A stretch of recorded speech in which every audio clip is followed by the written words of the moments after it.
All right, we're back again with Tatt Chat, another episode. We're here with our good buddy Lance. All right, why don't you introduce yourself? Tell us a bit about, like, first of all, how long have you been tattooing? Where do you tattoo at? You know, just give us a little background history, and we'll go from there. Okay, Lance HaunRogue, born and raised San Diego. Tattooing almost 20 years. I apprenticed in 2006. So cool. Coming up on 20 years. Woo, big 20. Yeah. Awesome. All right. What style of tattooing do you like to do? Just about anything, really. Busy street shop is where I started and had to do whatever came in. But yeah, if I had a preference, it's probably, I like portraits, I like fantasy, I like realism. Okay. Yeah, just about anything fun. You know, I'm into comics. I like comic book stuff. Cool. Yeah. Awesome. All right. Well, first question I like to ask everybody is, how did tattooing enter your life? Like, what's the first memory of a tattoo? Was it like, say, mom, dad, a neighbor, an uncle? It's a good question. I had some military in my family, but I don't remember them having any tattoos. But my best friend, Mark, I met him in 3rd grade. His dad was a Navy guy. Okay. And he had a panther fighting a python on one fucking arm. Awesome. And then he had like a rat, a cartoon rat. It said like USN, like United States Navy, and he was holding a mop and had like the Dixie Cup hat and all that. Okay. Yeah, so it was cool. It was just like the duality of his personality. He was kind of a funny guy, but you don't fuck with them either. And it was, yeah. Okay. So I remember those. That was like 8 years old. Okay. Yeah. Cool. So you kind of saw it. Yeah. Early-ish. Yeah. And you probably remember back then, if you did see one, I was like, oh, that guy. Yeah, it's kind of a big deal. Kind of tough, yeah. Yeah, absolutely. So, yeah, that. And then later I started really getting fascinated with the art form itself when I would see, like, you know, full sleeves and stuff like that. But that was probably like early 80s. I mean, yeah, you know, all that 80s kind of stuff. Back when people were considerably less tattooed. Yeah, yeah. And then overall, you'd see somebody and that would really stand out. Okay. But yeah, the art form was always kind of been in the back of my mind, and I was in bands and stuff, so you know, I had some tattoos, and when I played in Hollywood, it was like the same era that Guns N' Roses was on the Strip. Right. So a lot of people were getting tattoos. That's where people got introduced to tattooing. I think the world at large. Yeah. MTV really kind Motley of... Crue kind of a little before that, but yeah, I was like, oh, this guy's actually starting to sleeve himself. Yeah. Yeah, as you followed the band, you'd see more and more tattoos. So. Every album, it was a little... Nicky and Tommy were pretty tatted up. And, yeah, so that was kind of... And I'd go by Sunset Tattoo and just, you know, a lot of that. Yeah. That same... era. So. Yeah, it was a great scene back then by all accounts. I mean, that's where my my lineage goes through, Sunset Strip. Yeah, so that was the place to be out there back then. That was it. Actually. Yeah. Well, and like I was saying, I think MTV really brought, I mean, everybody likes to say tattooing is ruined by the TV shows, right? You know, all this. And I'm like, I think how tattooing got into people's households worldwide kind of first was MTV. Yeah. It was the first super popular, like, kind of young hip thing, and like a lot of the dudes on there, at least the cool ones, they all had a tat or two, and you were like in the Midwest, like, you know, or wherever you're from. That's true. My obviously I'm from the Midwest, so that's kind of where I always base my opinion out of. Right. But yeah, that was my first real exposure to tattoos, other than like I had a crazy neighbor with one. But yeah, right. It was the first popular place to see them. Yeah, I mean, I was seeing it in the scene itself at the time. Totally. I started going to Hollywood probably like 81, 82. Oh, you were at ground zero then. Yeah. And it was starting to get a lot of tattoos around that scene. But then, I would imagine if you're not seeing it like that, then you're seeing it on television, right? Yeah, the albums and then MTV brought it right into our home and said, hey, check it out. These dudes are cool. Yeah, exactly. Bob Roberts and Sunset Strip and like, I mean, those are the guys that were tattooing. I do remember too, because I mean, I'm old enough to remember I got into Kiss like in 3rd grade or whatever. Right. And, you know, Paul Stanley had the little rose. Oh, Peter Criss had a couple little tattoos. Yep. I remember that was kind of like, oh, they got tattoos. Yeah. And they were tiny, you know, tiny little tattoos. But it still made them cool, you know. It's like, wow, that's different. It'd be a Friday the 13th tattoo. It totally would, yeah. Totally. Yeah. But back then it was like... Ooh. It was very iconic. I remember Kiss Alive 2 coming, and you could get the tattoos with the insert. Ooh. And you could put on Paul Stanley's tattoo. How cool. Yeah.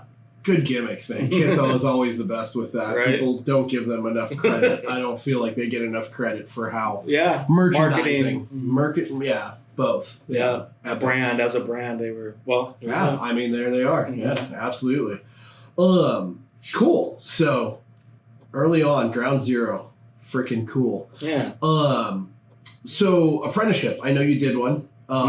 Yeah, why don't you kind of, because that's kind of the point of this whole channel is to preserve some of that stuff for all time. Yeah, and I got a little bit of imposter syndrome. I didn't really have like a formal apprenticeship. I was like the shop apprentice. Yeah. And, that's all right though. Yeah, but it wasn't the same that you hear about, Yeah. So I just apprenticed under lots of artists that came and went through the shop.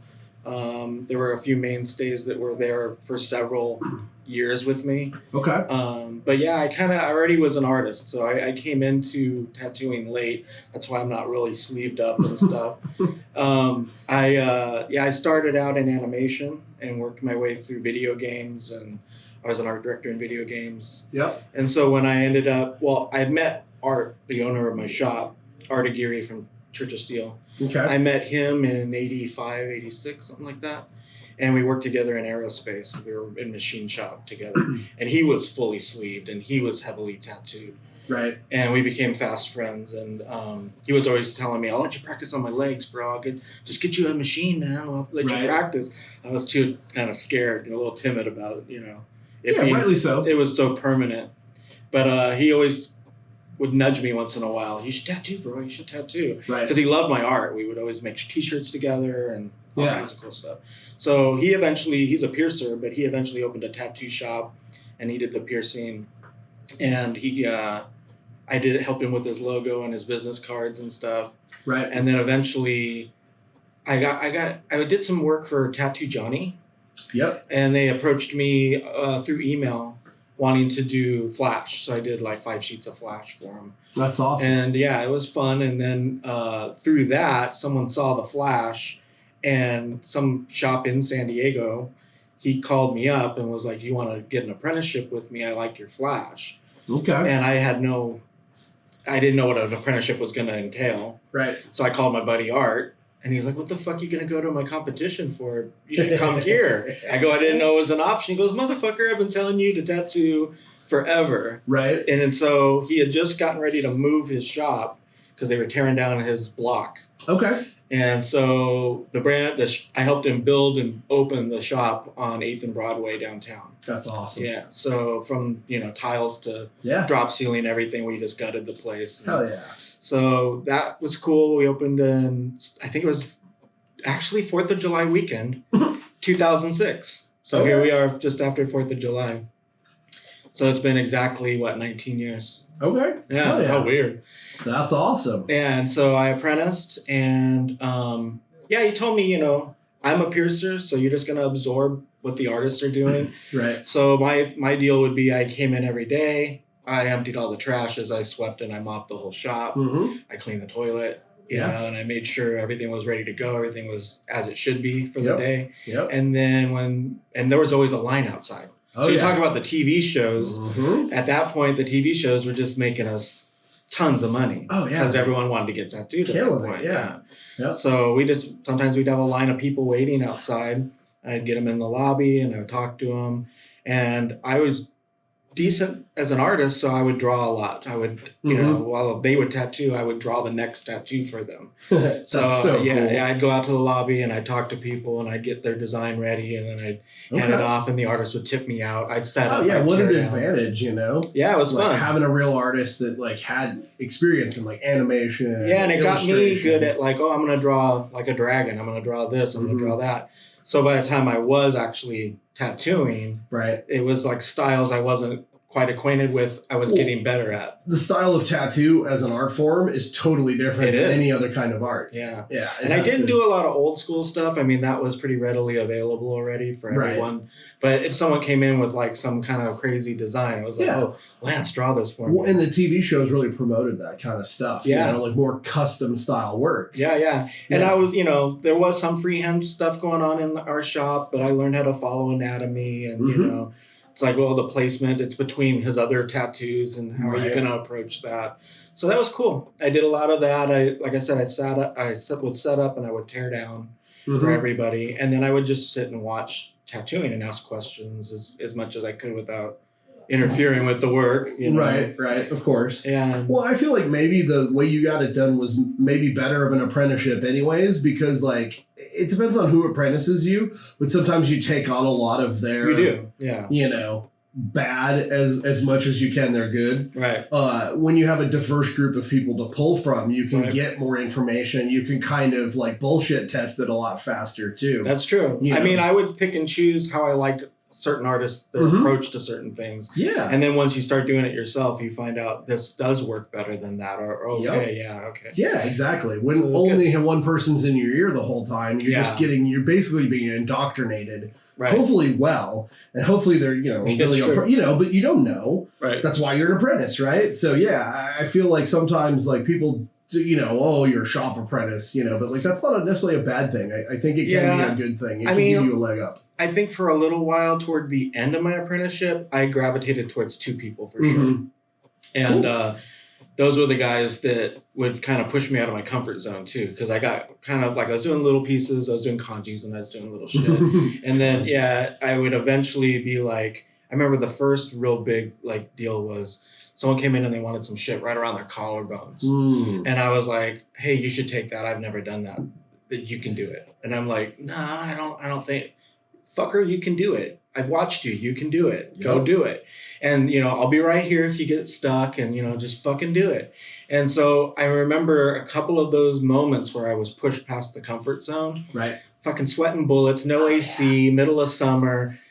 Try not to sweat on your client, you know. But yeah, and those were huge moments. Like I got, and then you know, eventually do that whole thing where you think you've got it figured out, and then someone comes through the door and they got a weird skin type, or it's, your stencil's gone, or you know, or it heals bad, and you're like, and you're like, oh shit, and you're back to square one again. But that's what I love most about tattooing is no matter how long you've been doing it and how good you think you are, that's right. It always throws you a curveball. Yeah, stay humble. Yeah, it'll eat you up if you don't. It will. Unlike any other art form. You know? I mean, that's what really separates tattooing from the other arts. You know, I know people always want oil painting. I can tattoo like I oil paint. I'm like, it's really not a great idea. People have tried it for years. Every learning curve is valid, but I've told a lot of my artist friends this is the hardest thing I've ever done or ever attempted. By far. It was the most challenging, the most stressful, the most rewarding. Yeah. I mean,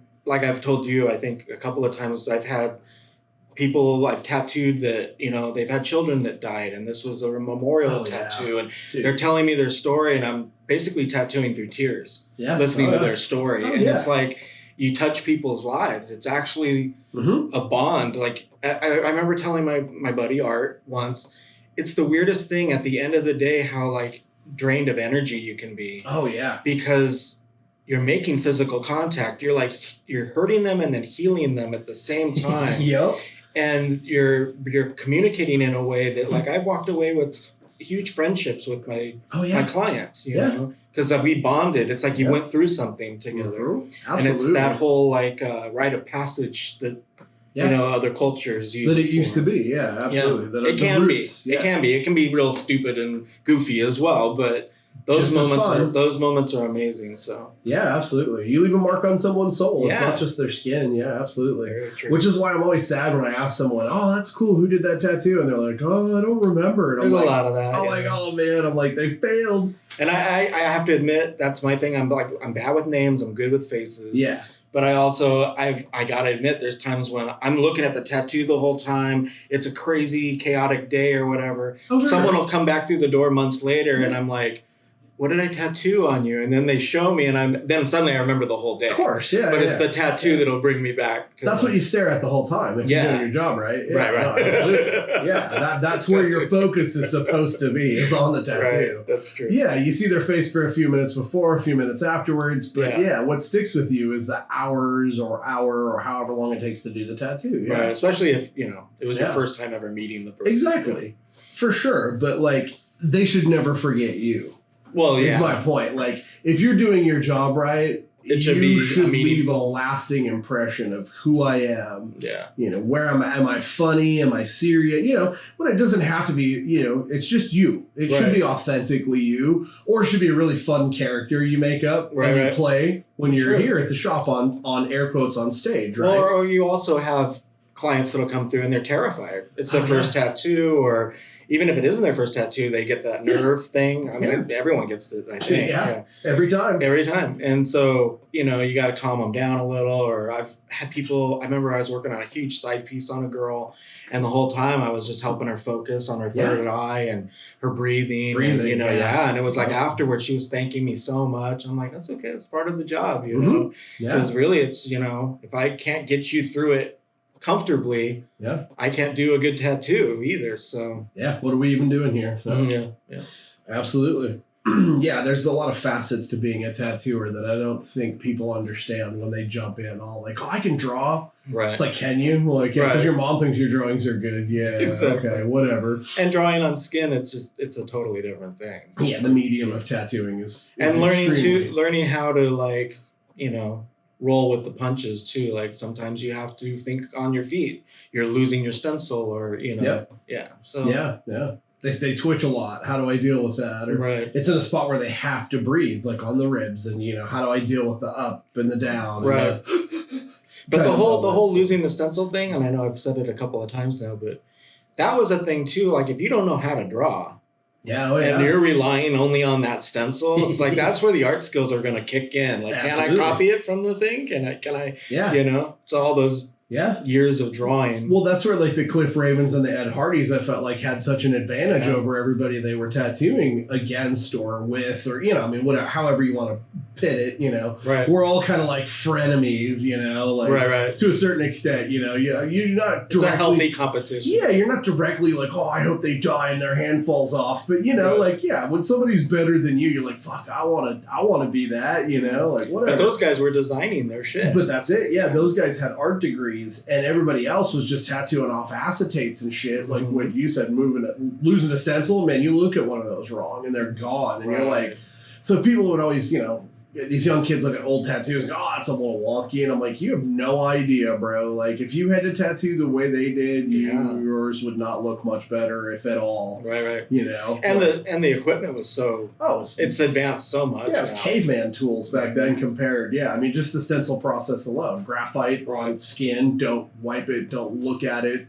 If your machine spits or splatters, well, you're working through it. Or like you said, you can just kind of look at the picture and freeball it. You know, like, I could make that, you know, which is where art really can be a help to a tattooer, especially a young one. Because A, you're not real good at getting your stencils on and learning the tricks of how to make them stay forever, you know. And then B, just learning how to just kind of roll with the punches, like you said. That's something you just kind of learn as you go. There's no apprenticeship that can teach you how to just like not sweat it out when like, oh, the eye just disappeared. What do I do? Yeah. Like, well, how do I make this like not suck now? Exactly. So lots of, man, you are such a diverse person. Tattooing is only one of many, many things you've done at an extremely high level. But yeah, I mean, you worked on video games, you were in a band. I mean, you've done so many things. If there's anything you want to talk about or kind of, you know, 'cause people are going to watch this and want to know about you and like, so I mean, you've done a lot. You've lived many lives. I kind of got into animation on a whim. Okay. I was always an artist. I always drew. Right. So that was my goal. And I remember back when I was first starting to look for work, like at 16, I had a paper route and all that shit. But trying to like figure out what I wanted to be. I knew I wanted to be an artist. Right. And not starve. And what do I do? Right. And I remember thinking, I was looking through the paper. I was looking, you know, trying to figure out what kind of jobs there were. And the only thing I could come up with was commercial artist. I heard that term quite a few times. Right, before Illustrator or Graphic or any of these other... And I happened to be in martial arts at the time, and my instructor, he designed our logo. Okay. And I remember one day he had his portfolio with him because he was a commercial artist, like a legit one. Nice. And so like he had our logo, but then there were pages of all his other work. And now I realize it was more like, you know, a graphic artist, a graphic designer. Mm-hmm. But I was looking at it going, you can do this for a living? Like, what the fuck, you know? Right. And so I was just picking his brain, probably driving him nuts because I was only like 11 or 12. But that got stuck in my head. I'm going to be a commercial artist. Okay. And then I remember I couldn't find out how to do that. So I remember at 16 looking for work, I called around cake shops. I'd seen people doing cake painting or like pictures on cakes. I'm like, maybe I could design cake, you know, stuff. Yeah. And so I tried to do that. And then eventually I had a job at Pizza Hut. Okay. That was like my first gig. Sweet. And 18, and they could see I could draw, my manager, and he came to me and said, hey, it's Christmas time. Do you want to paint our Christmas windows? And I was like, all right, sure. So I got to paint whatever I wanted. I did all this cool shit. I forget even what it was, but something that had to do with the promo at Pizza Hut. Yeah. I forget what it was, cartoon characters of some kind, but I did, it was Care Bears, I think. Okay. For some reason. So I had Care Bears all over the fucking windows and shit. And then suddenly the video store next door came over and who did your windows? So I did their windows. Yep. And then I did Vaughn's windows. And before I knew it, I was doing like the whole strip mall. Cool. Yeah, and I did that for the 3 years I think I worked at Pizza Hut. Nice. And so that was like, hey, I'm making money on the side doing art. And then I started working I started playing in bands. Okay. And I had, you know, a couple bands in San Diego that would play. And I started getting attention from like a San Diego magazine about rock bands. Okay. And they came because that's how you found out about that stuff back then. Yeah. And so the guy that ran that magazine asked me to do like pinups in the magazine. Okay. Yeah. And so like I was doing pictures of Vince Neil from Motley Crue and you know, shit like that. And it was called Loud and Clear. So that was like a little San Diego rag. And I did that for a while. And it's weird that got me. Later on, I remember when I started in animation, somebody had seen that. They're like, you're that guy. That's the guy, you know. So I did that for a little while. And then I started working at Roar, which was aeronautical. Right. And I would draw all day. Well, I ran a crane. And when they didn't need me for the crane, I had a little room I could sit in. Okay. And just pass the day because it's a union job. Gotcha. And I would draw all day. And so I met Art. Can I get my bag? Oh, you're right. I met Art and we became friends, and that's that bond I had that, you know, got me into the actual shop. Right. But he also started doing t-shirts with me. Okay. He liked my designs and he was like, we should make a t-shirt of this. Okay. So we were selling t-shirts at Roar Industries because everybody in a machine shop needs new shirts because they're getting their shirts fucked up daily. Oh, constantly. Yeah. So we were selling t-shirts, and then I eventually got a silk screening machine. I was doing t-shirts at the swap meet. Okay. And then my wife, I got married, and then my wife, she found an ad of a San Diego company that was starting to do Saturday morning cartoons up in, where was it? San Marcos or something like that. And so, or no, it was actually closer. It was like Sereno Valley. But anyway, I went there and it was like, did well at the interview, but I didn't know how to animate at all. So they just liked my portfolio. Gotcha. And so they asked me to do a flip book to show I could animate. They're like, just do like 10 pages, show you can, you know, move a character around or whatever. Oh, okay. Yeah. I went home and I stayed up all night and I came back the next day and I'd done like 100 pages or whatever. Okay. And so I got the job and I was there for about 2 years. And we did a season of Attack of the Killer Tomatoes for Fox and for, I forget who else. It was like Marvel Comics or something like that. Okay. And so I was the assistant director of animation on that. And then from there, we all got laid off.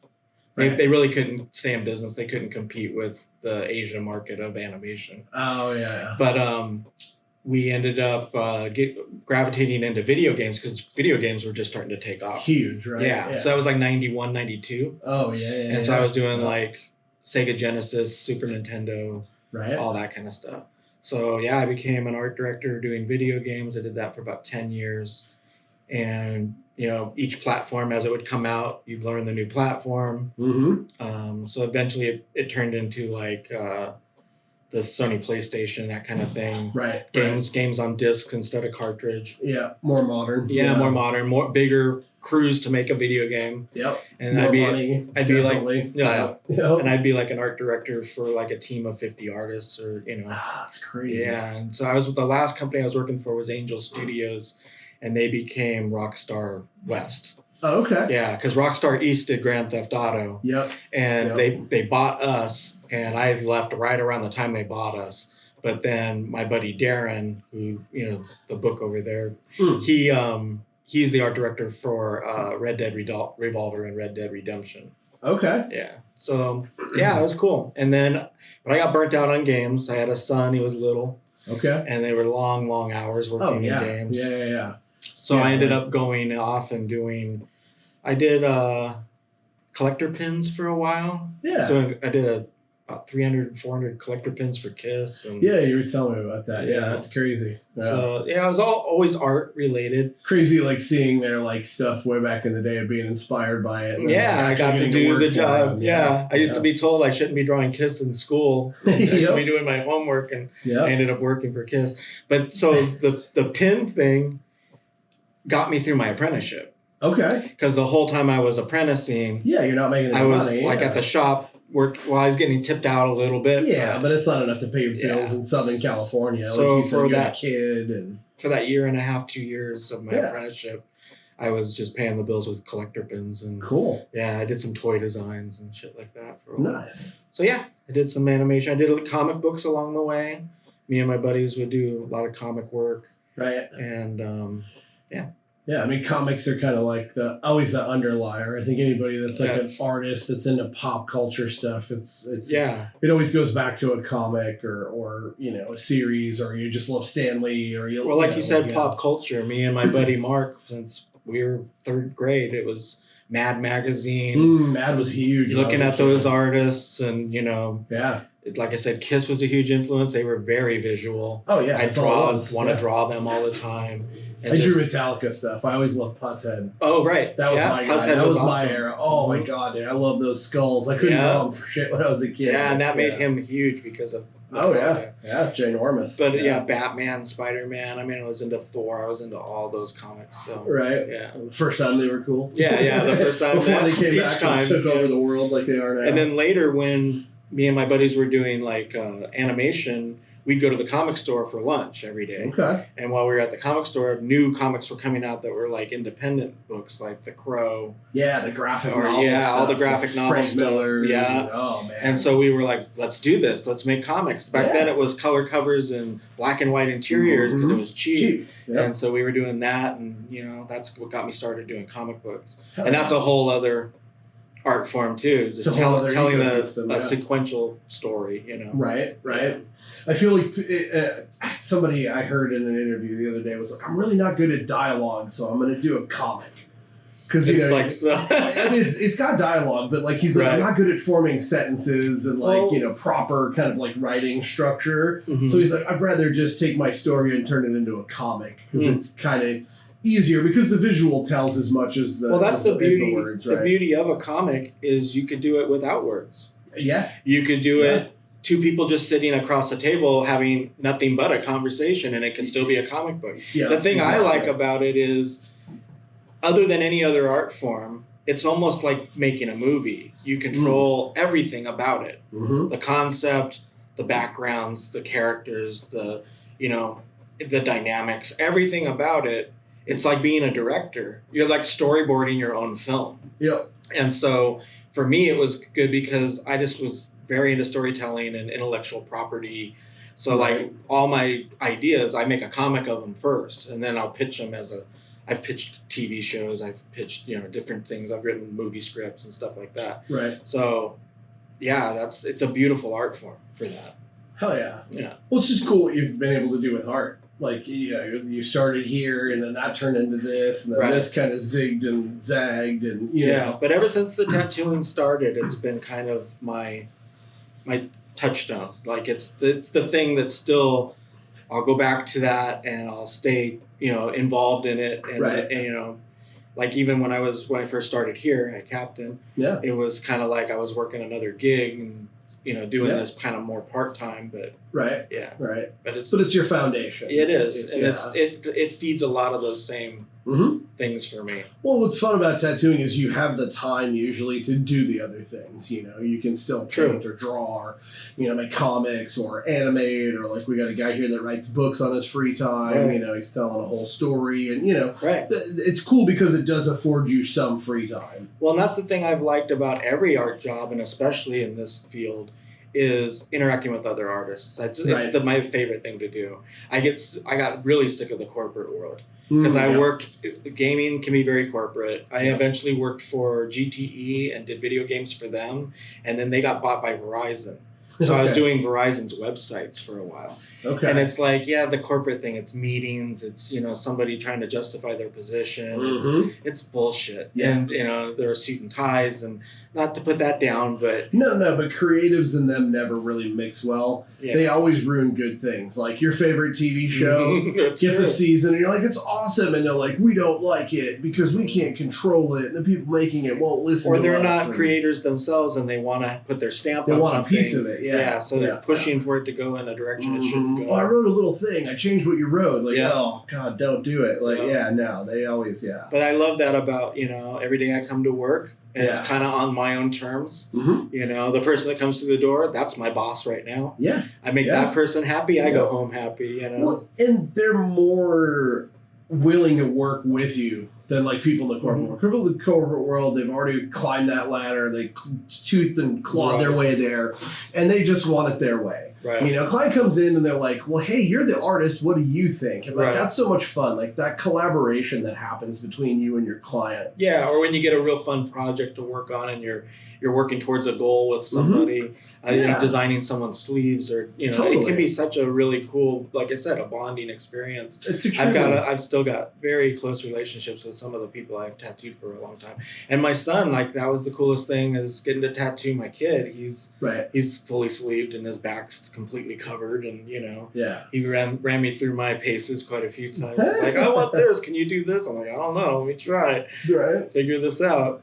Yeah, it's an extremely rewarding thing to do. Yeah. Which is, I get why people want to do it. I get why everybody at the grocery store is a cashier that can doodle is like, I want to be a tattooer. I want to order me a gun on Amazon. Yeah, I hear that a lot now. Like, my kid likes to draw, and they want to be a tattoo artist. Everybody wants to be one. And I get it. We made it look way too cool. Well, if you're good enough, you should be one. Go for it. Yeah. But there's just too many people doing it is the problem. Plenty of room for good ones. There's a lot of people that are kind of just dipping their toe in it, you know? Yeah. It's like, And I'm from an era just like you, where it was like, there was some pretty, you know... A little rough around the edges. Some rules, you know, and you're skipping a few of them. Yeah, well, I've always likened tattooing to like a gang. I'm like, you don't gangbang on the weekends, you know? I've got those locos for life. Oh, Monday, I got to go back to suit and tie, boys. Sorry. Yeah. I'll gangbang again on Saturday. Yeah. Like, you're either in it or you're not. Well, the same goes with, you know, in all the bands I was in, I was the leader or the singer, or, you know,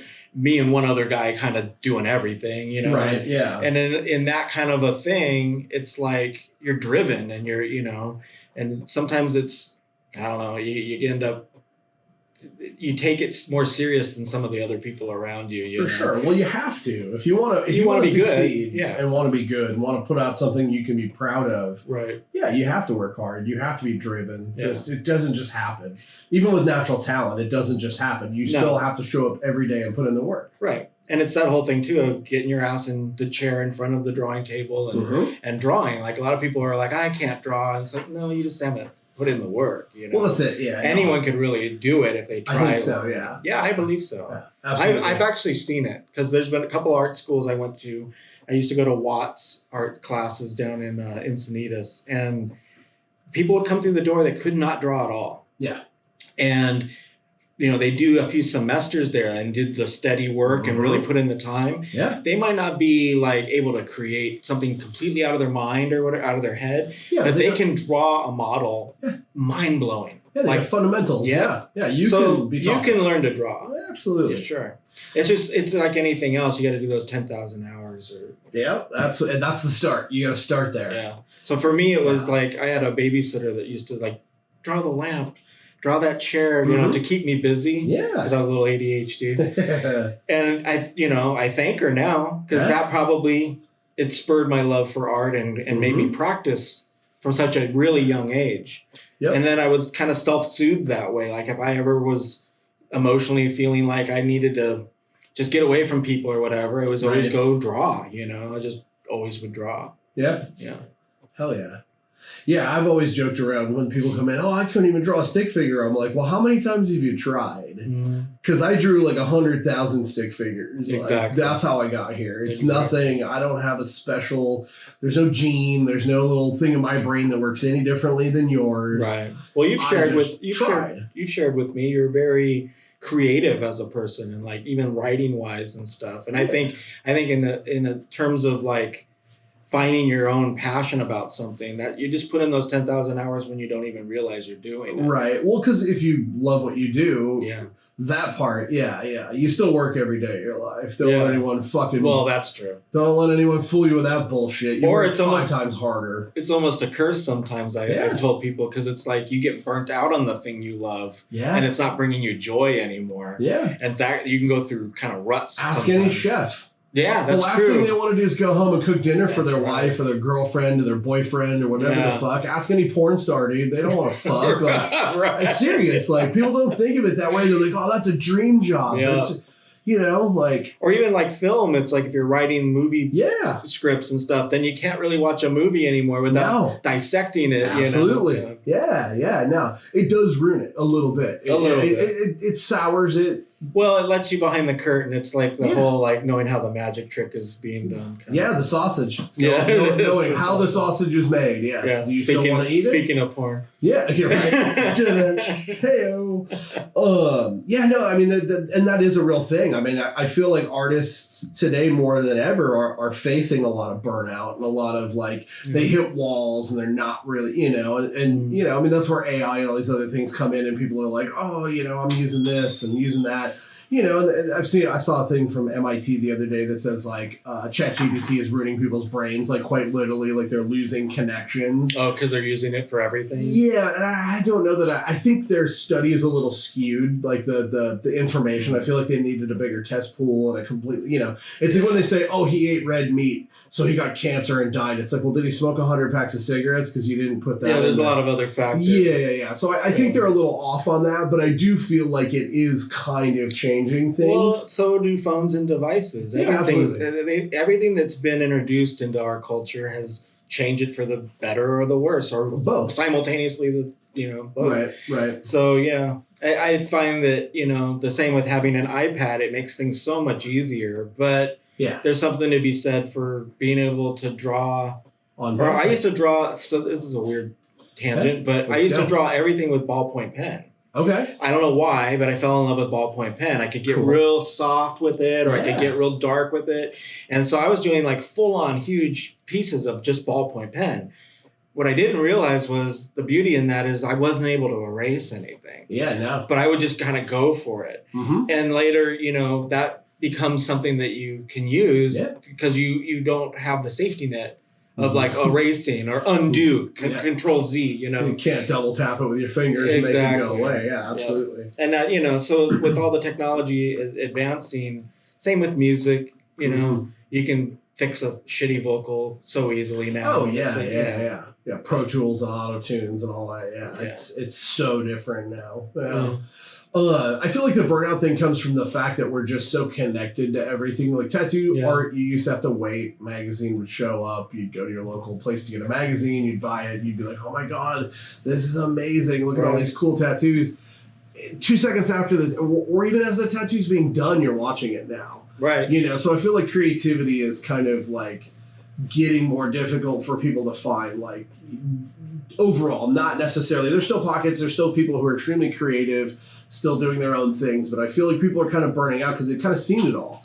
They're so connected to it. And I see a lot of people just copying each other. It's like, I got to do the wipe away of my tattoo video. Yeah. And it's like everything goes through these weird, like, little cycles. But little trends, And I see a lot of inspiration. I just scroll through Instagram looking at people's tattoo work for inspiration. For sure. But I think it can be kind of depressing too because there's so many really amazing artists now. Yeah. And it's like, so it is what do you make it, For sure. Whatever you want to take from this, you're going to, you're either going to use it as inspiration or you're going to go, fuck, I suck. I give up, Right.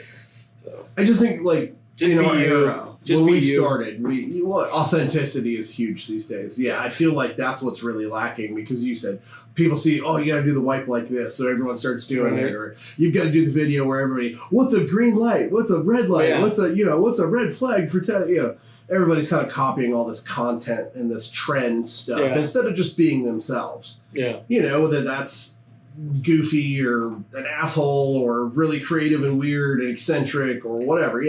Or just even just in terms of your journey as a tattoo artist, you're gonna go through peaks and valleys. Totally. And Plateaus, I think if you can turn most of it into an inspiration to just better yourself, right, and not get bummed out, it's too easy to just kind of not be okay with being just you. Now your tablet, you get a thing and you bing. And my drawing's done. Oh, you wanted it the other way? Bing! I flip it. It's easy to get lazy now. Like laziness is nipping at people's heels more so than it ever was. You couldn't be lazy on paper, man. You just didn't have a chance. Well, or like having to like scale something without a copy machine in the shop. I've done that, or like we were talking about just drawing your own stencil, like just tracing it rather than making a stencil from a stencil machine. It's time consuming. Yeah, but it teaches you things. And learning to letter by hand. Oh God, yeah. You could just spend your whole career getting good at lettering. There's some people out there it's mind blowing. Yeah. People make an entire career off just being a lettering artist still to this day, and man, their books closed and exclusive, and it's still a huge thing, man. So all you young tattooers out there, get good at lettering. You don't have to be BJ Pets, you don't have to be Big Me's or Norm or any of the big sleeps kind of style, but you need a good fundamental understanding of how to make some old English work. You need to have some good cursive. Yeah, and that's it, and like good pike style lettering, the old like sailor style stuff, Those are the three to focus on, like being decent. You don't have to be amazing. You don't have to reinvent the wheel. But a little of it goes a long way. But it does. It really does. Yeah, it's super important. A lot of those books you have, I remember just going through them constantly and just trying to, get the hang of it. How do you get the letters all going the same direction? Yeah. The dance. It's like a beautiful kind of like because you can tell right away when they don't flow together. You're like, oh, that's... And that's a really good feeling, too. Just like learning to use calligraphy. Of like when you get it. And, it's like, it's really cool. Yeah, it's a fun skill. Yeah. Absolutely. Well, we did touch a little on the iPad. I always like to ask people about iPad or paper. Which do you use? Do you use both? And why do you prefer... So we did kind of, you can, you touched on that a little bit, but if you... I'm more paper than iPad. I've got an iPad. Sure. I use it for a lot of stuff. They're great in the tattoo world. They make this, hey, I got this picture off Pinterest or Google. Can you make a tattoo out of it? Yeah, and I've used it periodically, but for me, there's just something about the paper. I like to just get the light box. Yeah. I'll do a rough sketch and then I'll get the light box and I trace it off. For me personally, it's kind of like there's this refinement thing I do. Sometimes I'll do the trace off twice, but you're losing the lines that aren't working and you're fixing, new lines and stuff. So it's like carving, but with line work. Yeah, and you are doing that on an iPad as well, but I don't know, it doesn't feel the same and it doesn't translate well. And for me, it's practice. I've done the tattoo already in my mind as I'm drawing it. Yep. Yep. Absolutely. So so even if I'm just tracing something that they brought in, I do it on paper. Okay. I'll usually just get them to send it to my phone and I print it out and then I go trace it off or whatever. Old school. Yeah. Nothing wrong with that. I kind of feel like almost nowadays that can be kind of like a shtick. Like a little marketing, like, oh, I do it the old way. Right. You know what I mean? Yeah. You got to have something, right, to stand out nowadays more than ever because there's so many more people tattooing. So I feel like a good shtick would be kind of like, oh, I do it the old way. That's kind of I'm a throwback. It's funny because I've been doing it almost 20 years, but I still feel novice. I still feel like, there were so many people that came before me. And the like reverence I have for those people. And that's why I like people like you that know all the history of tattooing and stuff. I'm trying. But you know a lot. And I learned from you. Important. And there's people like Marcel that I used to work with. He's a collector of a lot of like art and a lot of like memorabilia. Right. Like you are, machines and things like that. I feel like tattooers go one of two ways. They either kind of just are a tattooer or they become like this absolute hoarder of like stories and art and or just pieces of history of tattooing. But I like that. I think as you go and finding out more about where it came from, I think your connection to it's better. There's a whole I still use a coil machine. I don't use modern machine. Yeah, well, that was my next question. Usually is coils, rotaries, or both, and why? Yeah, I'm only coil. Okay. Yeah, it's what I'm comfortable with. I've used the old rotaries when they first came out, and so that's probably what I'm still basing my opinion on. Right. But the wand ones, I've actually never used one, not even once. So I mean, I'll try them at some point, and I'll mess around with cartridges and stuff like that. Right. Yeah, right now, it's just. It feels right. I know how my machine runs. I know what to expect from it. Right. So, yeah. And I don't use a ton of machines either. I've got like 2 right now that I'm pretty... Right. That's my go-to. And I've built my machines, and I never made needles. I never did that. But I did use metal tubes, and I did, all that in the beginning. But I quickly transferred over to the disposables, and I just kind of never looked back after that. Well, you came in right around the era when that stuff started getting better. Yeah. Just, boy, I tell you, in 1999, disposable tubes were dog shit. They had them. They existed. They were expensive. Yeah. And they were terrible. They didn't fit in anything. So what year did you start? I started my apprenticeship in 99. And I started actually tattooing in 2001. Okay. Yeah. So I caught just the tail end of the golden era. And you were making needles and the whole thing. Oh, God, yeah. Well, in the Midwest, we weren't as up to date. We didn't have supply companies surrounding us. You had to call somebody. Well, even in 2006. All out east or down south was really where the tattoo industry was. Yeah. It was Kingpin in Florida, which didn't even start until like the 90s. Didn't really get big on the scene until like the early 2000s. Yeah. But before that, it was National. National was like the gold standard. Yeah. But what people don't understand is when you would call National, they were first of all like, how'd you get this number? Funny. Second of all, it was like, well, who can vouch for you? Is there somebody that's a member? That's a huge thing, that can vouch for you. That's a huge thing. Otherwise, we won't sell you. They wouldn't sell you shit, man. Nope. Yeah. You had to work for an actual shop. Yeah, and that shop had to be a respectable shop, too. It couldn't just be Joe's Scratcher fucking bike garage. Yeah.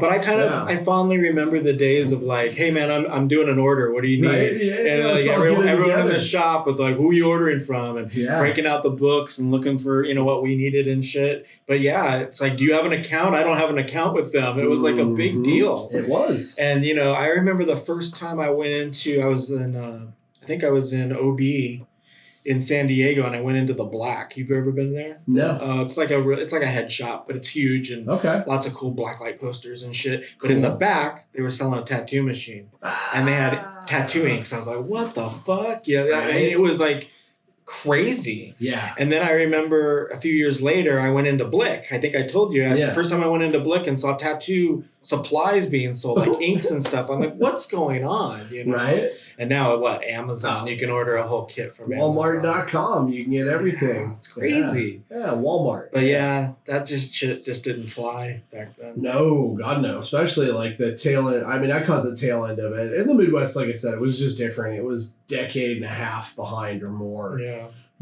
That's what people don't understand that kind of grew up in the scenes. If you were out east or if you were out here out west, you didn't realize how badly behind we were. Like we were, I mean, even magazines, you'd see it and be like, oh my God, how? And, right. Yeah, there was just so many things I didn't know because nobody came through the Midwest. It's not like Philip Lou's clients or Eddie Deutsch or any of these people toured the Midwest, Right. Back then, the people like that now, the information has traveled, but like we weren't the go-to place. The coolest dude in our neighborhood was Don Nolan. Big deal, I mean, he did a lot of the National Flash and, came up under, I think, Sailor Moses and like, it's a big deal. Okay. A lot of people, his lineage is long, he's connected to a lot of like real cool old timers. But he was the biggest dude, and that was it. Like there was nobody else, and I mean, I went to his second shop. I didn't even go to his actual shop because the closest shop to us was like 50 miles away. I wasn't about to drive another 30 miles to get a tattoo. Right, hey, I got $50, bro. What will you do? Yeah. You know, so I just went to the first place that was there, and it was his satellite shop. It was his second. Well, I remember in San Diego being a teenager and going to downtown to go to Guitar Center because I was starting to play guitar in bands and stuff, and like passing by the few shops that were downtown and just being like, what's going on in there and shit. Yeah. But I remember also the funny thing that you just I think reminded me of was I got pulled when I was at Pizza Hut, 18 years old, pulled to a tattoo convention by another guy that I worked with. He was pretty tatted up. Okay. And he wanted to go to Town and Country Hotel in San Diego because they were doing a tattoo convention. And I was like, okay. So I just wandered into this thing, kind of didn't know what to expect. Right. And they had the whole floor, you know. Yeah. And that was the one I was telling you. I forget the name of the artist. It was that Japanese artist that was doing the hand poking. Doing tamori, yeah. And his son was sitting there with the mohawk. The little son was sitting there with the mohawk. He's a famous tattoo artist now. Okay. Yeah, I can't remember the name, but like Art used to tell me, you saw that kid? That guy's famous now. So he's a huge guy in Japan. Huh. But I can't remember the name. I wonder who it was. I mean, back what year? So that would have been 86. Ooh. And there was, had to have been Horiyoshi 3 or somebody like They were in the middle of the whole like convention thing. I think there's a video of some of that. Him and Mike Malone were hanging out. It's roped off, and the little boy's just sitting there watching his dad tattoo, and that kid ended up being famous. Yeah. But that was his son is getting bigger in tattooing. For sure. Yeah. And that's the first. My first tattoo was from that convention. Okay. And Shotzi did it for me. Yeah. Oh, well, there you go. From New Jersey. Yeah. Rest in peace. Unfortunately, that was fuck right after Jack, man. What a back-to-back bro. Right. But how cool you got your first tattoo. Yeah. Shotzi. Yeah, and he was cool. He was a cool guy. I remember walking around the thing like 2 or 3 times, looking at portfolios, just amazed and kind of. Right. But I kept coming back to his work, and I liked his work. Yeah. And I was like, hey, I think I want to get. I'm all shy and I think I want to get a tattoo. What do you want? I don't know. I don't know. And well, you got any ideas? And I'm like, I got a character in my comic book, and I like him. And he's like, well, do you got any drawings? And I go, no. And he goes, well, you can draw, can't you? And I'm like, yeah. He goes, then fucking draw it. So I took a piece of paper and a pen and I drew it, and that's this. Oh no, it's this side. It's this tattoo here.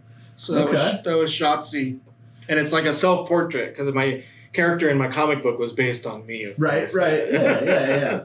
That's I think that Stan Lee gets into that at one point in God, what was it? One of the Kevin Smith movies where he talks about how like his character is kind of related to different parts of him. Yeah, absolutely. Yeah, I mean that's it, right? It's kind of cathartic. It's very cathartic. Yeah, like a lot of my first stories were like me just kind of working through shit. Yeah, absolutely. Yeah, another great thing about why comics are so cool and so relatable to people. Right.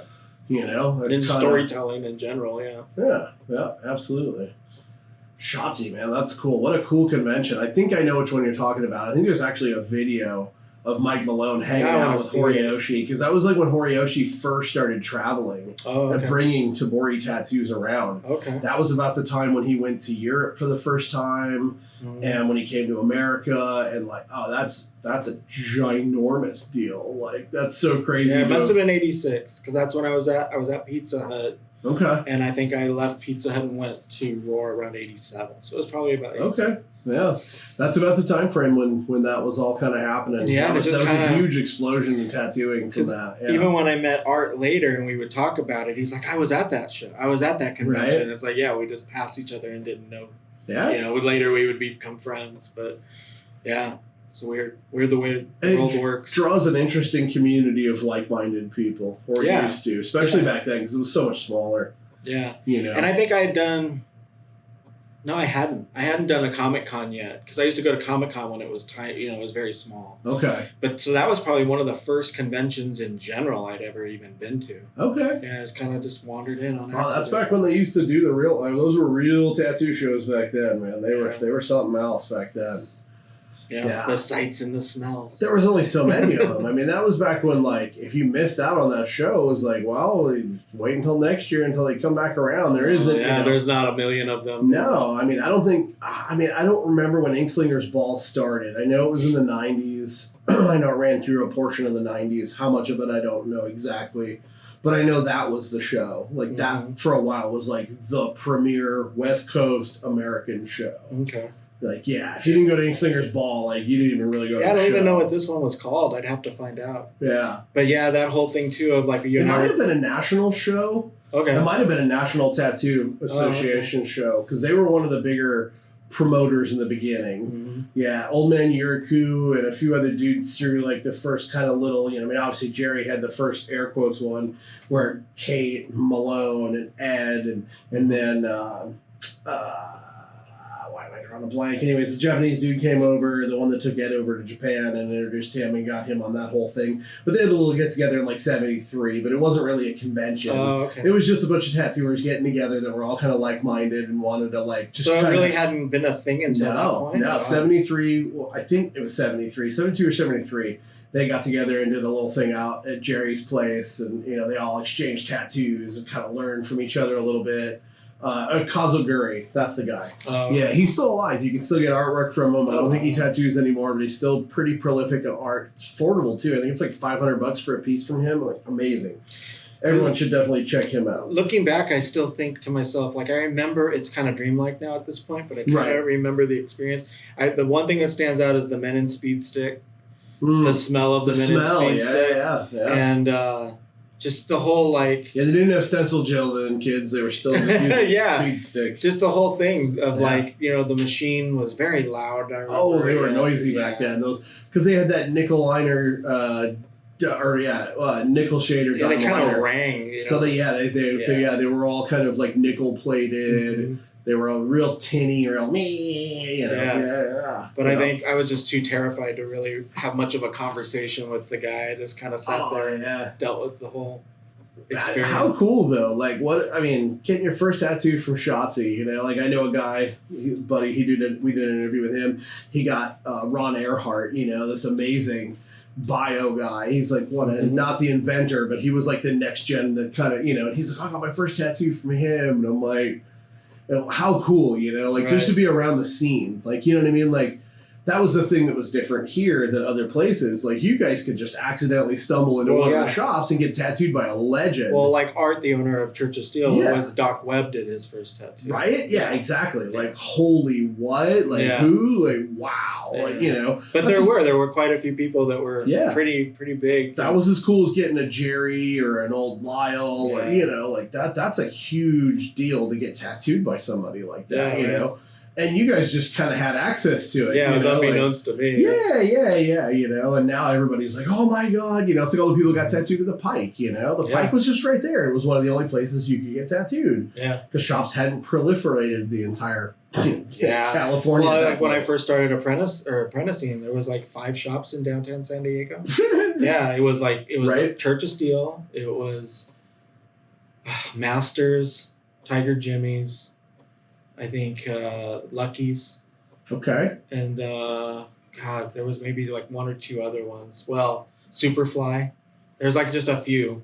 Everyone went through a couple of those shops. Like everybody kind of passed through a couple of those shops. Yep. But and then suddenly it was just after those TV shows, they were everywhere. Yeah. Yep. It was like herpes. It was like, oh shit, I got it. Right. It's popping up everywhere. Yep. Yeah. No, that's cool, man. That's quite an experience. Oh, and Avalon, cool. Of course, Avalon. Oh, yeah.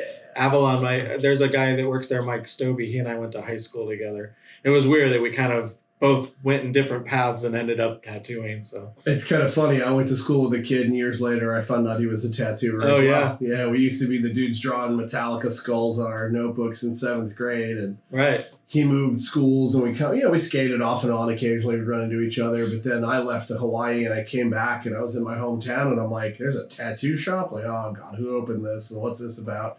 I walk in, and the guy walks out. And I'm like, "Holy shit!" I'm like, "What? What are you doing here?" It's like, wow. Come to find out, he became a tattooer as well. Yeah, no, absolutely. Yeah, Stobie and I both were in art class together, and then we both were musicians. He was in a punk band, and I was in a metal band. Sick. Yeah, and then we just didn't see each other for years. And someone was like, "Oh, do you know Mike Stobie? I get tattooed by him." And I'm like, "He tattoos now?" And he's been tattooing for a long time. He's been tattooing longer than I have. Yeah. But so him and Phip are like this. Hell yeah! Shout out to Phip. Yeah.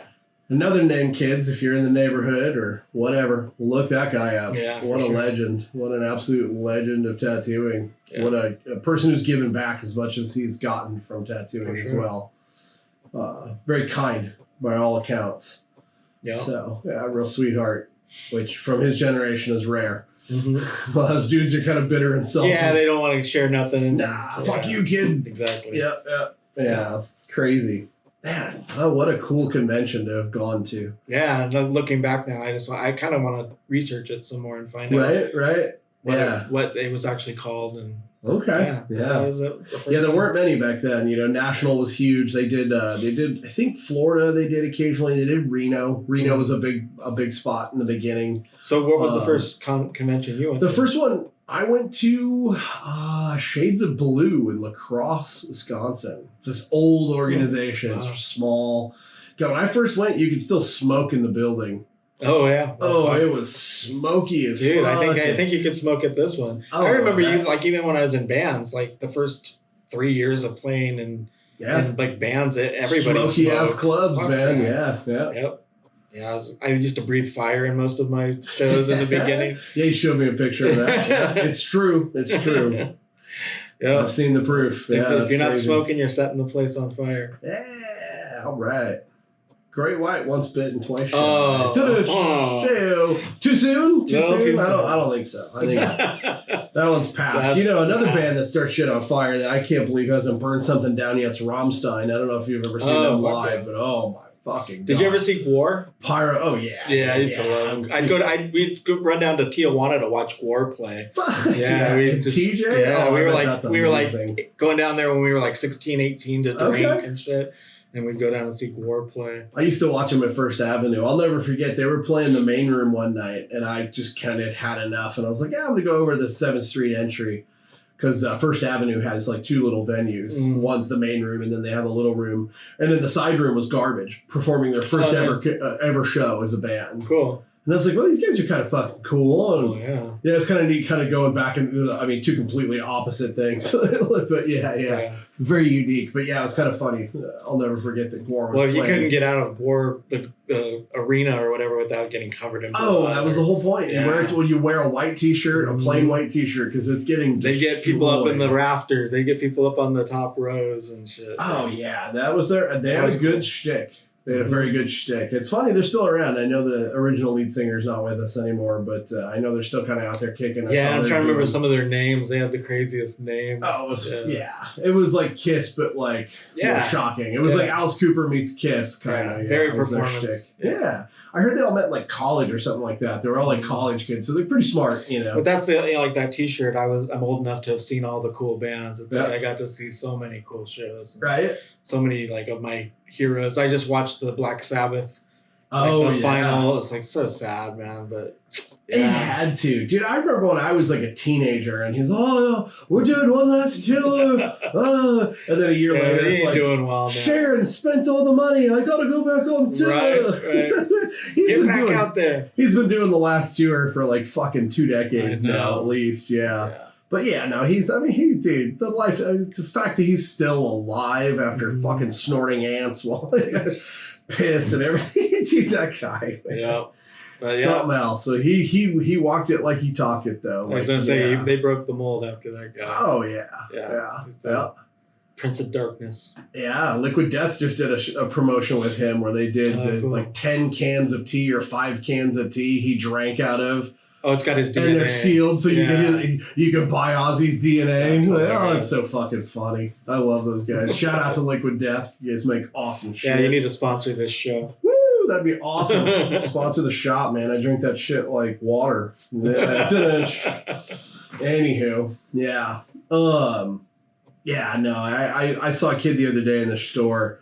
And it tripped me out because he had a Rolling Stones Voodoo You shirt on. Yeah, you're a big Stones dude. Young kid, too. And I was like, I almost said something, but I was like, he don't want to hear nothing. I got this. I got a weird story about that. Like, I knew a guy on the strip that ended up doing, I was in video games at the time, and he ended up doing, like, I think video editing and stuff. Okay. And he did the Steel Wheels tour. Oh, sick. Yeah. I saw that tour too. Yeah. And he ended up doing like the video footage for that. And I remember working on some of that with him.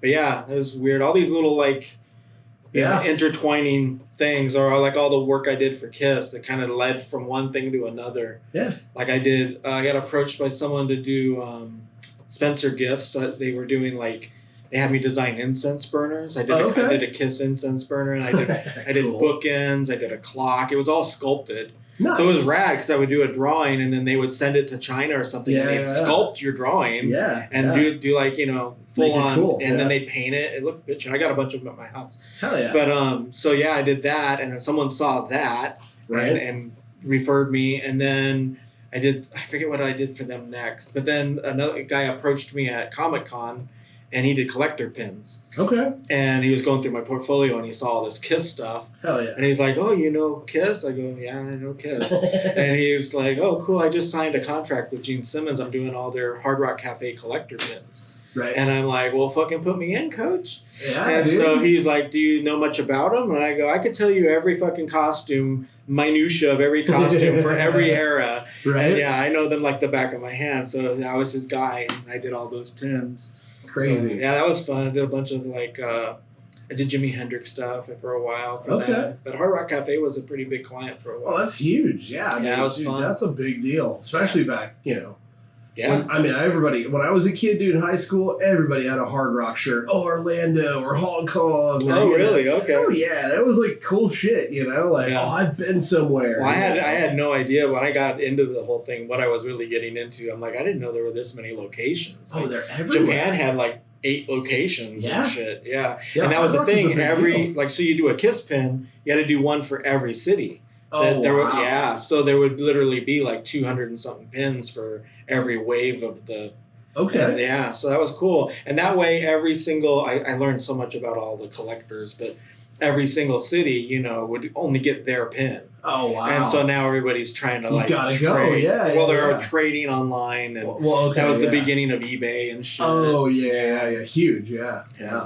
But yeah, another little side trip I took. Oh, that's cool where creativity and like art and just like, you just need that one break. Yeah. That's what no one understands. It's like, how do I get famous? You just keep working, take every opportunity that isn't completely screwing you over. Well, like I was looking for another little side hustle for some money, and I was doing collector cards.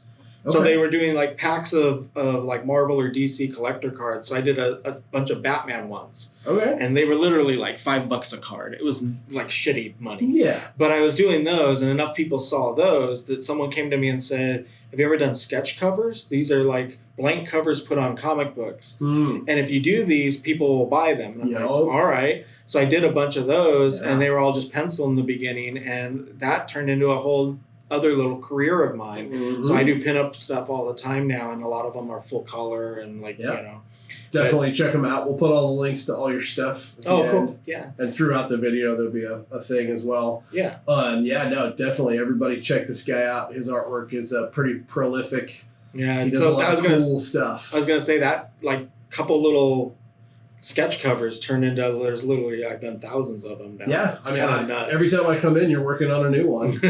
Yeah. I'm always just like, wow, dude, another, like, holy shit. Yeah, no, you stay busy with those, dude, for sure. But it's weird how it just, you put in the miles, and suddenly you look back and go, man, that's a lot of shit. It's baseball reference. It's as many at-bats as you can get, the better, right.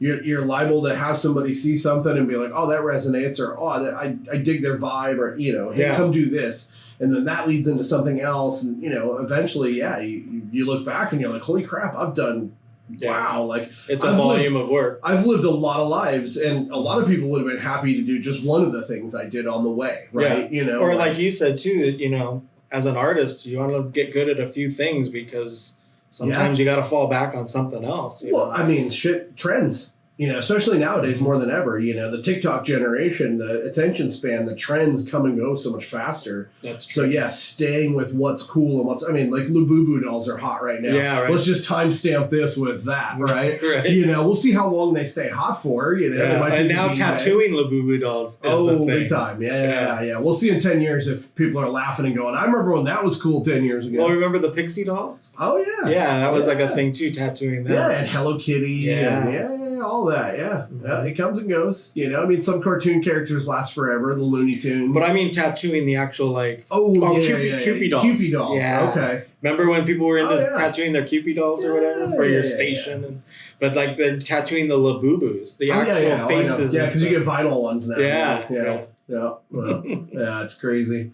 But yeah, you know, like stuff like that just kind of, it comes out of nowhere. It's real quick and then it burns out and they're on to the next thing and the next thing. So yeah, being diverse in your abilities and your desires definitely will help you last through, you know, weather a few storms. Yeah, because stuff comes and goes, you know, like collector pins, you know, like what's the market for that, you know, like I know a few people who are really into pins. Yeah, a lot of people do like the Disney ones and stuff, so you get those bigger IPs or whatever. But Hard Rock Cafe, they made a huge little like sub thing, like obviously their hotels and their restaurants and stuff, but that collector pin business made them a lot of money, I'm sure. But you know, would collector pins, I mean, are there Labubu collector pins? I don't know. Right? Like, you know, what's the hot new thing? Like, you know, it seems like certain markets, you know, it can only go for so long. You know, certain things can only be profitable and really cyclical. A thing to, you know, like I remember when skateboard graphics, like, dude, if you were the guy doing the graphics, you know, Jim Phillips style, you know, or whatever, like, you were the guy, oh my God, like Drew Brophy is a great example, you know, like he still does the same style art and I'm sure he's still busy, but boy, there was a point there where he was just fucking killing it. Now it's like, it's been done. Everyone kind of knows it's a Rick Griffin kind of like interpretation anyways. And you know what I mean? Like shit moves on, like things just come and go. So, you know, having multiple talents is. And you can never predict what's going to hit either. I remember like seeing the Bad Boy design. And it's like that thing just went through the roof, man. It was just like everywhere. I tattooed it on so many motherfuckers. People. Yeah, Jack Rudy did the Tatt Boy Club. Where he tweaked the logo. I mean, dude. And some of that shit is just, it comes out of nowhere. It's unpredictable. Like the Monster logo, dude. How many of those have you fucking tattooed on somebody? Don't bring up Monster. I was just working for Monster. Shouts out to Monster. So you gotta support this video. Yeah, another sponsor possibly, maybe one day, huh? Who knows? Yeah. All the drinks. Yeah, I mean, hey, we live on them. Americans, we love our drugs one way or another. We need this one to counteract that one, to counteract this one's counteraction of that one. Like, yeah, dude, let's go. Pfizer all day. Anywho, it's just cool, like to hear like the path. You know, I feel like as an artist, it's inspiring to hear people that have turned art into a living. Because like when I came up, I had artistic parents, but I just thought, fuck, there's no money in art. You know, especially in the Midwest. There wasn't, you know, there wasn't a scene like there was out here where directors and people making collector pin series. Like those people weren't walking around the street looking at people's portfolios at Comic-Cons or anything else. That shit just wasn't happening where I was from, which is how I found tattooing.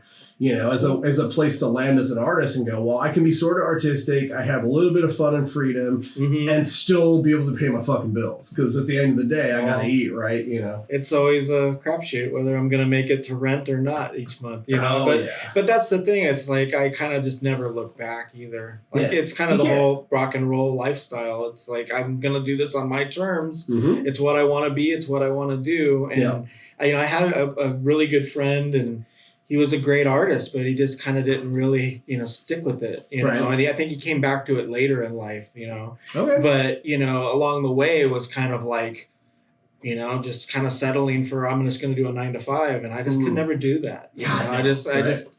I kind of figured it out. You know, you made it. You made a way. Yeah. And you know, like I did do the corporate thing for a while, and I felt like that was kind of selling out, but at least it was artistic what my job was. So. Yeah, I mean, for enough zeros.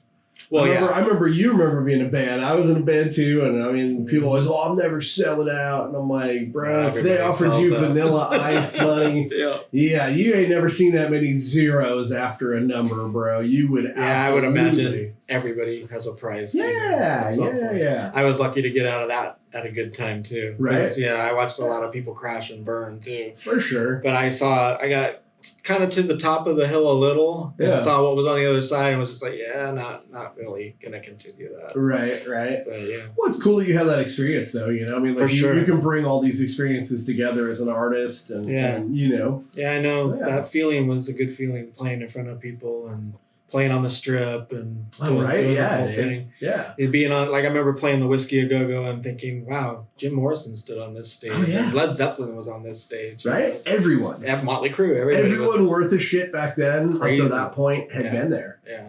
When I did First Avenue, I felt the same way. Oh, man. I see, that's my thing. I'm a huge Prince guy. So Okay, I want to do the tour of Paisley Park, and I want to go to First Avenue. Oh, man, I lived at First Avenue. Yeah, I love that I'm place. a little bit envious that you grew up around that. I had the little card that got you in. They had like a little exclusive membership card thing that, like, even if you were 21, you could just flash your card and you just, right this way, sir. Wow. It was like a super extra VIP thing. Yeah, I got into Prince during Dirty Mind, and I was just like hardcore fan from that point. Hell yeah. He, I feel like he's just a little underrated, unfortunately. I feel like people don't give Prince enough credit. I think after his death, a lot of people did start going, wow. Like, totally, yeah. Because here's the other thing, though. He didn't allow a lot of his work to be shown on YouTube, or he was policing that stuff so much that after his death, it suddenly hit the floodgates. Yeah. And then people were like, oh, shit, okay, that's what people are talking about. Because I had friends I would, Prince, and they'd be like, I don't know, that guy's kind of weird or whatever.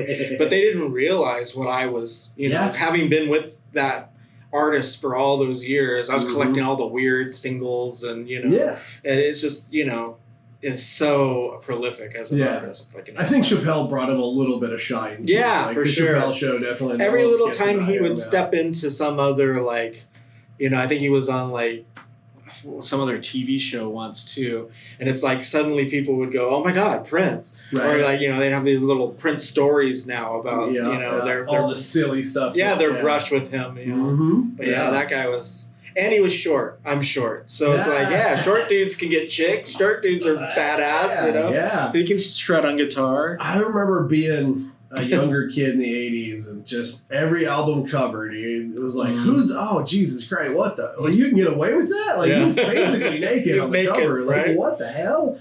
Yeah, and they were all. But that was the other thing. I was into, Sly and the Family Stone and all these bands that were, pushing the race and the sexual, gender, it was all like this inclusive, blurred lines. Yeah. And, everyone was always like, his sexuality was a big, question. But I was huge into Bowie. And I was going to say Bowie, and then Bowie started if you look at pictures of me in my first glam bands, I look like a chick, man. I'm in drag, pretty much. So. I saw a meme the other day that said, I jerked off to Poison for 4 months before I realized it was dudes, and 2 months afterwards. Dude, I'd walk down the street and people would honk their horn from behind, and I would turn around, I'm like, what the fuck? And they're like, oh, shit. But it was like, that was the era. I had big hair, and and I was pretty thin at the time. I was a little bit thinner than I am now. Yeah, it happens. Yeah.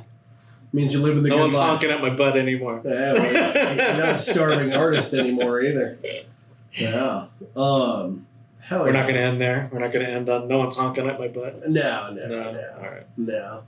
No, I mean, I just think it's fascinating because you've lived so many lives that, I mean, like, from just being in the comic books or doing the pins or to being in a band or like doing animations. I mean, like, there's so many people that, like, that's their whole goal in life was to be that. And you're like, oh, I did that.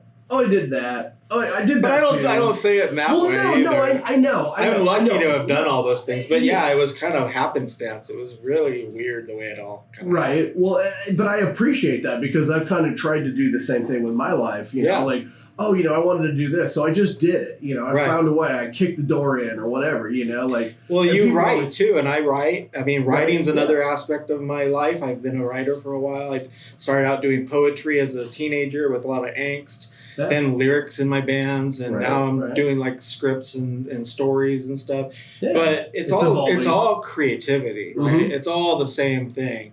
I think my whole life I've just been chasing a muse of some sort, always, And for me, the other thing I love about my life in particular and my experience is I got paid to learn.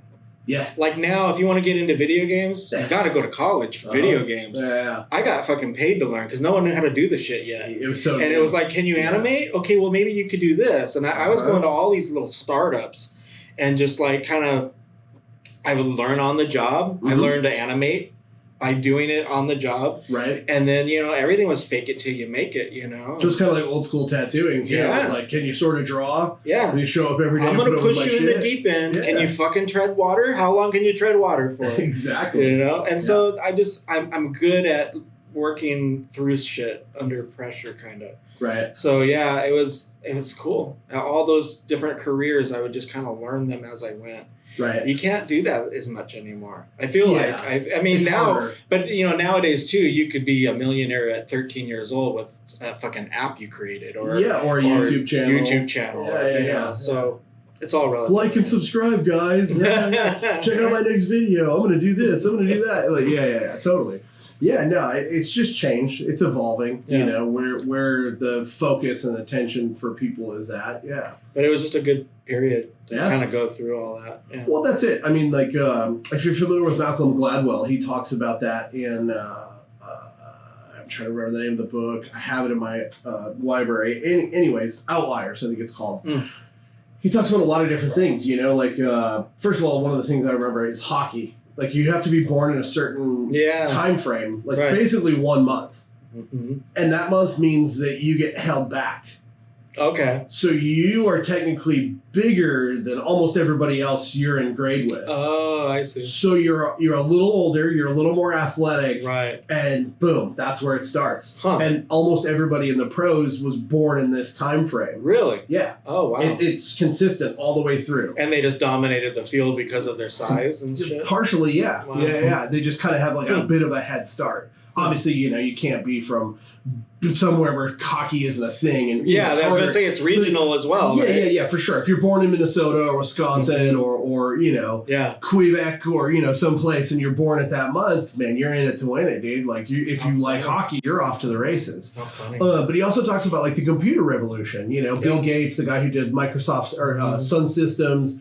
These 3 or 4 dudes that kind of really invented personal computing were all born within like 3 or 4 years of each other because they had to be around when the personal computer became available, and then to take it and then take it from where it was to where it went.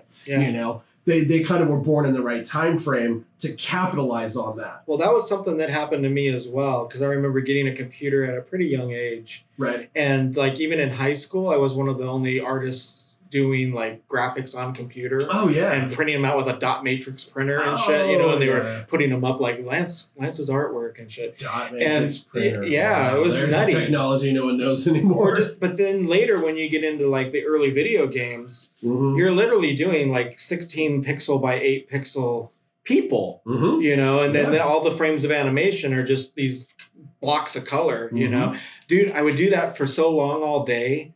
Picking blocks, and you put these 2 colors next to each other and they kind of blend and make another color, and you're just kind of squinting your eyes and trying to get, it kind of looks like Ren and Stimpy. Okay, wait, and you're moving shit around. I'd go home and I would dream that shit. I would dream moving blocks of color around in my mind. Yeah. I would tattoo in my mind. When I first started and I was super stressed out about tattooing. Yeah. It just kind of, something because you did it all day. Yeah. I would literally dream about it. Yeah. That's funny that Minecraft is so popular. Yeah, it's all gone back to it's all back to that old school, like how to make things look like something with just squares. Or even like a simple like app game is kind of what I started out doing. It's like all the flat graphics and Right.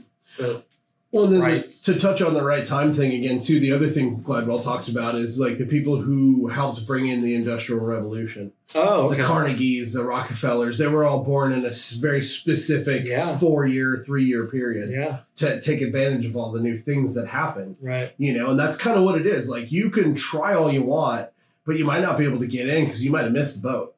Sure. You know what I mean? Like you kind of caught a lot of boats. Right. Before they left. You were right, the right time, the right place, and you had the right ability and mindset to do it. Well, there's the music analogy too, because my thing was always like guitars. I love guitars, and just the whole Les Paul creating an electric guitar. Yep. And then you got that advancement, and then you've got the next advancement, which is Jimi Hendrix creating effects. He basically created his own effects pedals. Yep. And then you got Eddie Van Halen creating like tremolo bars and Yeah. locking tremolo systems. And yeah, it's crazy because it's like that whole, you know, necessity, ingenuity kind of thing. Yeah. But it's that specific time period too. Because after that, the whole landscape's different now. Yeah. It's really cool. Yeah. So a lot of it is right place, right time. Yeah. Just being lucky. It is. You know, I mean, it is luck. Yeah. A lot of luck. Yeah. I mean, you can have the Michael Jordan mindset all you want, but like without the right timing, it's going to be hard or almost impossible. Well, not to say don't go chase your dreams, kids, but definitely, you got to be in the right place at the right time. I mean, I'm very lucky. I caught the tail end of tattooing when it was, the golden age of mixing ink and making needles and, having to know how to tune a machine for real and knowing how to draw and knowing how to resize things and working with copy machines, not printers, copy machines that worked off toner and you only got so many prints a month and, just little things like that, so yeah, it was. And there was only, next closest shop was 50 miles. Right.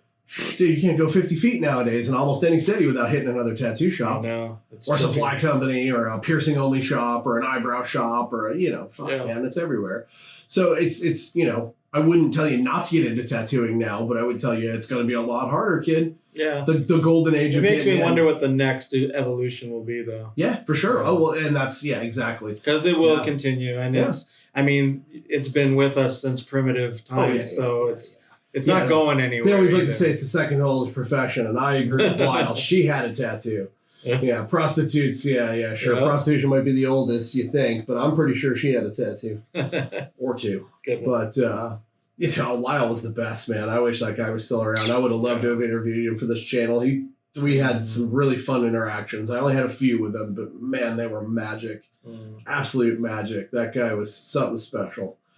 That's another thing I always like to ask everybody is like, what do you see? What the future of tattooing? Do you see it getting bigger? Do you see it kind of like retracting a little bit? Do you see, because like one thing Lyle said famously in the Sailor Jerry video, which everybody should go look up, Hori Smoku.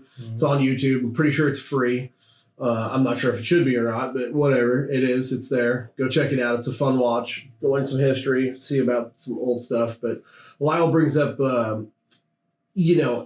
every generation of kids, just is more and more exposed to it. Right. He's like some kid sucking on this girl's boob and he's trying to focus in on this rose. And then, his dad's telling him what to do and his dad's got some tats. And then, he gets in trouble and the cop that arrests him has a tattoo and the judge has a tattoo. And pretty soon he thought at some point there would be a generation that maybe just said, what, the cool thing to do is to not get tattooed. Fuck you. I think that's kind of already happened a bit. I mean, there's a few people that just, no, I'm not interested. Or Right. And, I think for me personally, it's just going to continue to get better as far as like the skill level is. The bar is getting so high. Oh, it's insane. Yeah. And I think there's going to be a lot more people like planning full body looks or like a suit, and I think that it'll become, because, it used to be very piecemeal, and then now like a sticker collection. You when you're by the time you're 18, you might have been thinking about it since you were like 12. Well, because you've been exposed to it at a high level. And so you're going to have gone through all this like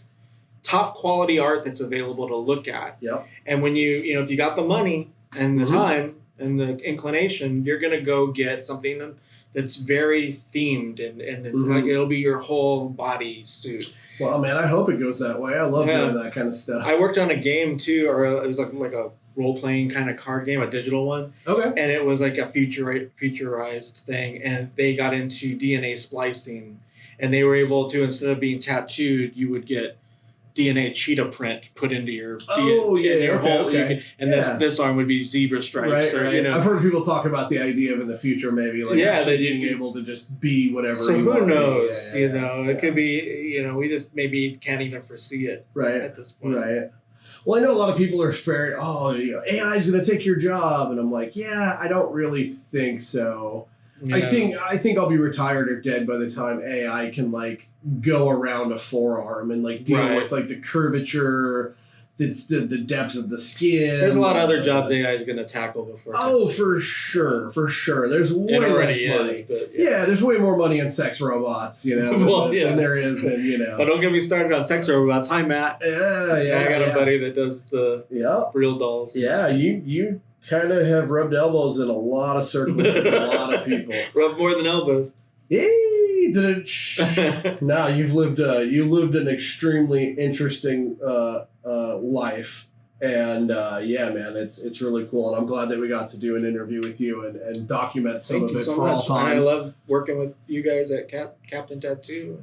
Well, we love having you here. It's great to be here. Yeah, so AI, like, good, bad, or otherwise, it's another thing I always kind of like to, I feel like these are kind of pressing topics of our overall generation right now. Like, people are like, iPad or pencil, obviously most people lean iPad and, but people still, I think people are going back to pencil. I think some people are like, it's kind of like private studios. Private studios were all the rage for like 10, 15 years now, and I feel like they're all like, they're burned out of clients. They don't get walk-ins. They're in the way back part of some weird mall thing that's full of nail techs, and it all smells like fucking hair dye. And I mean, I'm sure there's a few people it works for, but for sure, yeah. Now, if you have a ginormous clientele and you're super motivated and have great marketing, be really rare.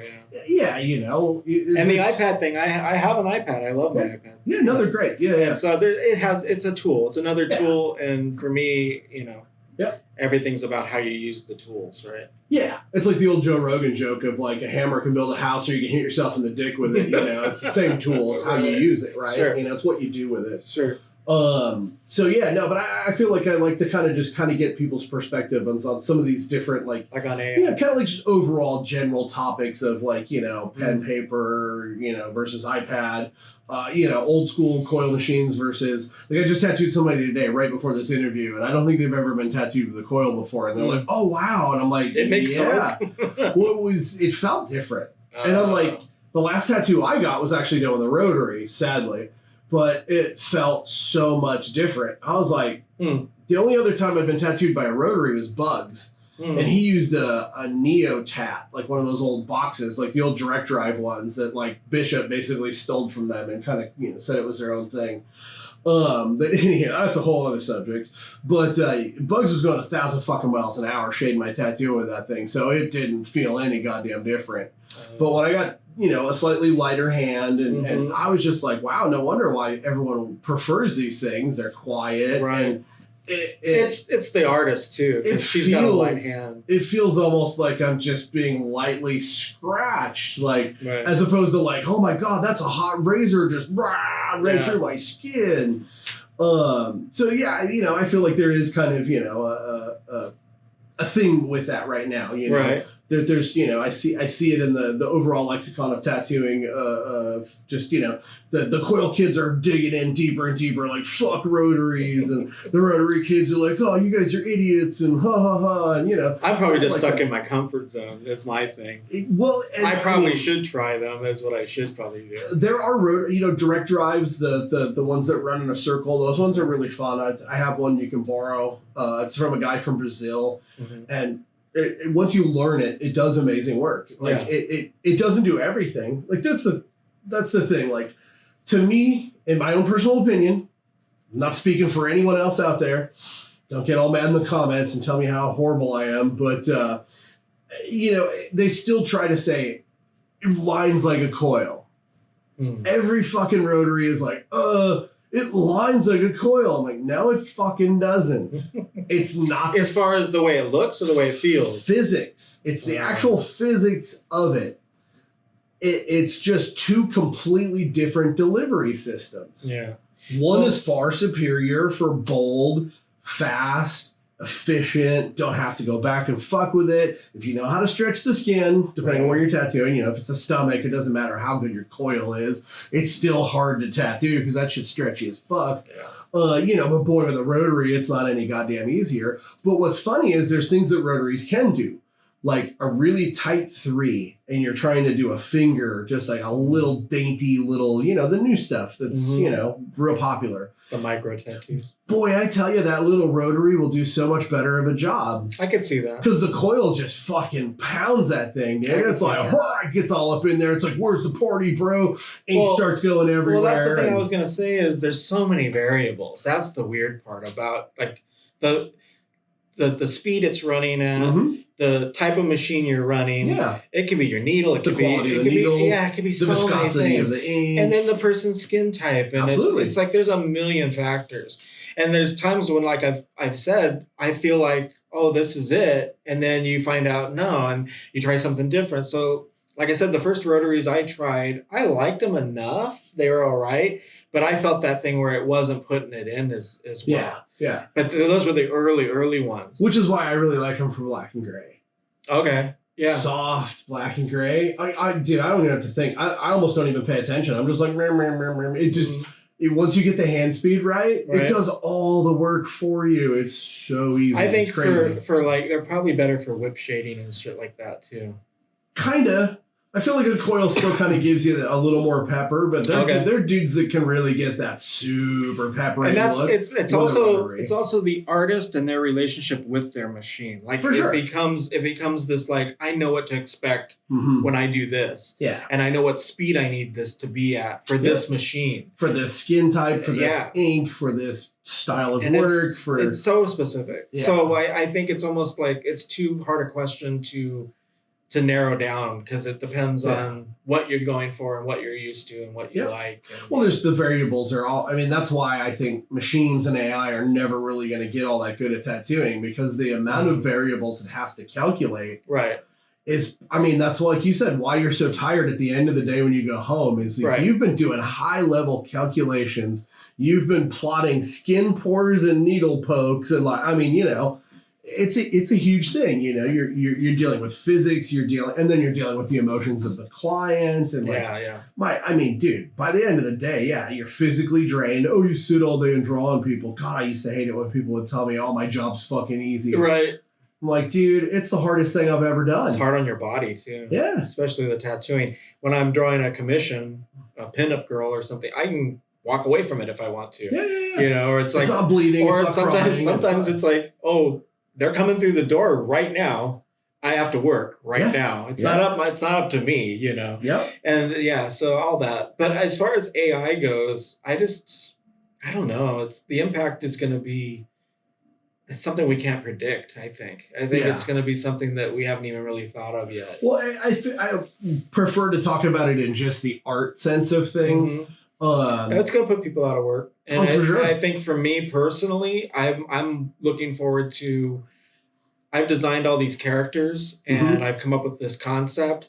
And now here AI, make a comic book in my style and tell my story for me because I'm going to do the next book. Yeah. You know, I'm on to the next idea because I literally have 20 fucking like fully developed stories sitting ready to get to, and I can't get to them, you know? And it's like, hey, I want to have a team, but this would make it to where you could afford to do it all yourself. Exactly. And so that's the promising part of AI. And it's like it's like being a solo artist versus being in a band. You know, you're gonna drag 4 or 5 other fucking people along with you in a band, which is like having a fucking marriage with 4 or 5 other people. Yeah, it's herding cats. Yeah. And or you have a single vision and you got the power to do it all yourself. Right. You know, and I tend to spread myself a little too thin sometimes. So it'd be nice to have like, I could just put this in, punch this in, and book number 5 is ready to go. Well, and once it understands you and your style and what you're looking for, and you're not stealing from anyone but yourself. Yeah. If I trained it on my own artwork, and that's what I think would be cool. Right. And that would not, because I don't approve of the way it's being trained on everyone in the world's artwork. Oh yeah. It's stealing. It's fucking stealing. And you know, right now we're looking to companies like Disney who are going to maybe be able to challenge it, but it's the cat's already out of the bag. All that shit's already been trained. Right. So it's like you're way too late. So I don't know what's going to come of that. Yeah, and fuck Disney because they tried to take Mickey Mouse away from tattooing way back in the day. Fuck Disney for a million reasons. Yeah, right. But, but ultimately, there's no one to put this thing in check. No. And so, you know, or authors, it's being trained on all the text that exists on the internet. It's read everything. Yeah. So, Well, I mean, I think there's validity to both points. I feel like the I forget, was it Picasso or who said the whole like good artists borrow, great artists steal. Well, yeah. You know, every artist that like borrows shit from people pretty heavily always loves to bring that up. And I'm like, yeah, there is a thing to that. You know, I mean, obviously, I was just showing my wife the other day a thing, and I was like, oh yeah, look, Picasso knew how to paint like in every style before he invented Cubism. He learned every fucking style that came before him to the point where he could have been that artist. Right. You know, he could have been the new impressionist. Right. He could have been the new landscape guy. He could have did this. He could have did that. And then he went and invented his own thing. I was gonna say, I think it was a distillation of learning all those things and copying all those things to create this new thing. You got to learn the rules before you break them. Totally. But also, it wasn't then he became a cubist. He invented that fucking shit. He invented so it. Without the other stuff... I feel like there are other people in that genre, though, that don't catch a lot of... There's a lot of weird, obscure Europeans that were kind of doing stuff similar-ish. But without all the other work, that could never have come from him. Totally. And you know, like, or my hero is Alphonse Mucha. And so without Alphonse Mucha, you don't have half of the new tattoo styles. No. And you know, but so many people have no idea. That's a great one. Look that one up. Alphonse Mucha. Google that. Google that guy. Google images. Google everything about But you know, when you go back and look at what he was doing, and it was all, you know, it was kind of taking, like, remember we talked about Patrick Nagel? Mm-hmm. Same thing. It's like taking the human figure and now making it a graphic element or making it, you know, and like for him, it was, his work was like doing those wine bottle labels and stuff like that, but making it this aesthetically pleasing kind of like style all his own. And then he was designing furniture and designing silverware and plates and pretty ambitious. Yeah. Or like most artists, I feel like, you know. Yeah. I mean, you can look at so many, like, what's his name? Because you see everything and you're like, I could change that. I can make that better, or I can make it look more visually pleasing. Well, he would look at every single thing that existed and then go, this is my take on it. Like an Art Nouveau fork is a beautiful fucking fork, you know? Right. So one is like just, you know, a fork and the other one's art. Yeah. But yeah, my other ones were, well, of course, the like main guys in comics like Bernie Wrightson and I don't know, did you follow a lot of the artists from that I era? did not, no. Comics I always kind of liked from afar. I had a few growing up. Mad Magazine was probably my closest thing to a comic. I fucking loved Mad. I think it's partially because I kind of had a little Alfred E. Newman looking. Like I kind of grew up in ginger, you know, kind of fucking tooth, from missing a front tooth kind of looking, you know, whatever.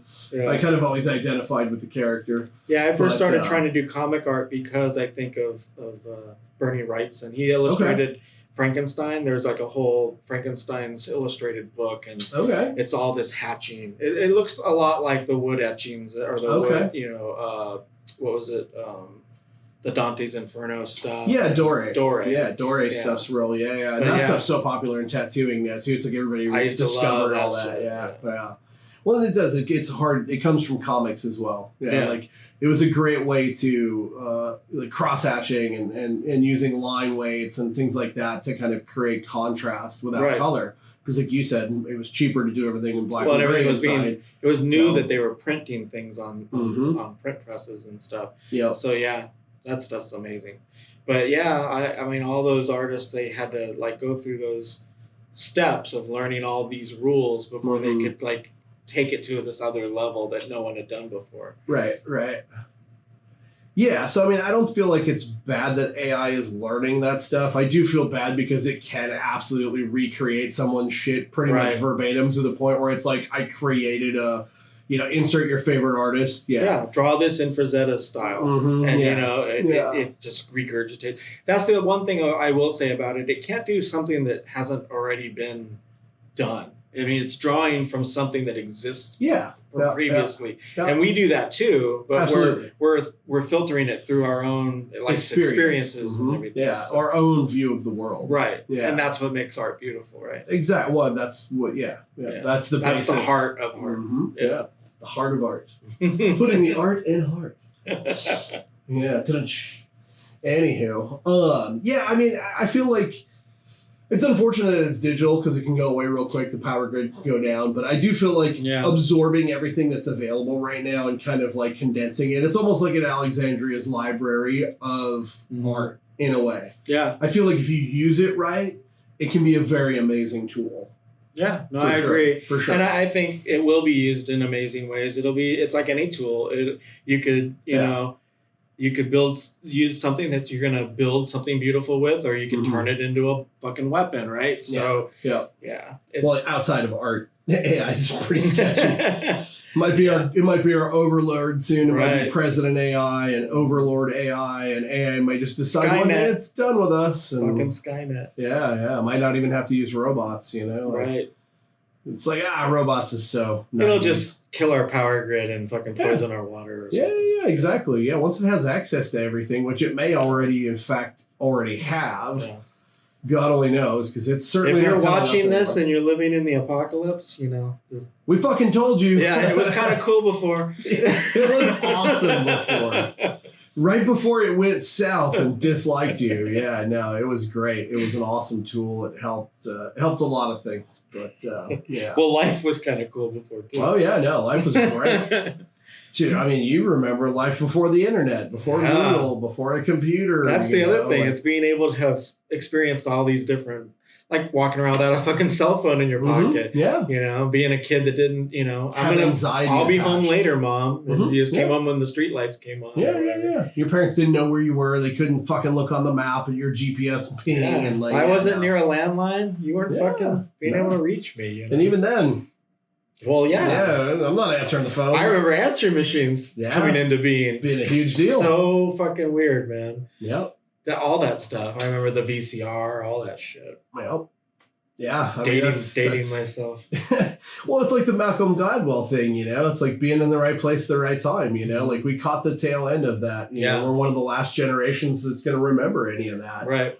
I see my kid growing up and she just doesn't know another world, electronics. And, you know, I jokingly tell her, like, you know, I was born long before Google existed, before, you know, any of these things that you love. Something as simple as the remote control. You had to fucking get up and walk over across, and you only had 2 channels, you know? It's like, they don't get it. And they didn't work very well. Yeah, you had to go out and move the antenna as the weather changed. Exactly. And, yeah, for sure. I mean, they have their own struggles. It's not like... I'm not saying that. But it definitely is a different world. It will never be like it was. No. I mean, I guess it could. I guess you could level it all and start again, but... I think it would come back different. I think that's already happened a bunch of times. I think there's a lot of like loss. I'm a huge Graham Hancock guy. I love his take on it, whether it be all the completely lost civilizations. Like, I mean, we're still learning so much more about our history, and there's so many missing things. Our AI was probably already figured out by Atlantis. At one point. Some version of it. Yeah. Before it all went down. Yeah, maybe. They got some good leads on some spots that they think might actually have been the actual, you know, I don't know. Atlantis. Yeah, it's interesting. Yeah. All right. Well, I guess the last thing I like to do is shout outs and fuck yous. Most people don't have any fuck yous because they don't want to go on record like, you know. But here's your chance to shout out anybody who's has been, you know, pivotal in your journey, helped you along the way, gave you a helping hand or whatever, you know. For sure. Artigiri at Church of Steel. Right. Yeah. No, you talk about him constantly. Yeah. Show me a bunch of pictures. He looks like a rad dude. Yeah, that's my brother. And I mean, he gave me that opportunity, and he's just been he's a brother, you know. Yeah. And, you know, when I started here, I told him all about this shop, and I told him all about you. And he's like, you know, you got my blessings, and I told him how rad you were, and he's like, you deserve that, brother. And, you know, so I can't wait for you guys to meet him actually someday. Yeah, dude. But him, the people that trained me and kind of taught me my skills and let me watch over their shoulder all those years. I mean, you know who you are. And Marcel Britton, he's got Holy Turtle down in PB. Okay. So he's right next to Church of Steel. So if you want to get pierced in San Diego, go to Church of Steel. And if you want to get tattooed, check out Marcel. He does amazing Polynesian tribal. And he's right next door. It's Holy Turtle. Cool. Yeah. And so those guys are both my brothers, you know, and of course my buddy Mark. He's been my best friend since 3rd grade. Hell yeah. Mark Campbell. And and all the other guys like Darren, my buddy Darren that did Tribe Zakai with me. And I mean, so such a solid dude. And so no fuck yous. I'm in a good place. I don't wish anybody any, you know, I just hope everyone's gonna follow their own dreams and their own path, and Roger that. Yeah. No, it's all you really can do. I mean, that's what freedom really is being able to chase your own. And I believe in putting out into the world what you want to come back to you. So you have a very Buddhist dude kind of approach. Yeah, I like that. You're like a Buddhist priest, but don't fuck with me either. Yeah. This aggression will not stand, man. That's right. This aggression. That's right. Awesome. Well, as always, these episodes are brought to you by Working Class Tattoo Supply. A great place to get your tattoo supplies. Sorry, the website is still down. We're working on it. It's being built slowly but surely. We're trying to build something really fun for everybody, easy to navigate, and just kind of something different, something that doesn't look so just commercial and, like, I'll buy this crap. We're trying to put a little character and life into it. But, I get all my tattoo supplies there. There you go. Yeah, the man knows. But we're tattooer owned and operated. We care about tattooing. We try to give back to the tattoo community in multiple ways. You should support tattooers and tattooing. Doesn't have to be us. There's lots of other tattoo-owned companies, but always give back to tattooing. Buy prints from people, buy T-shirts, buy machines. Spend your money within your own community, and your community will do great things.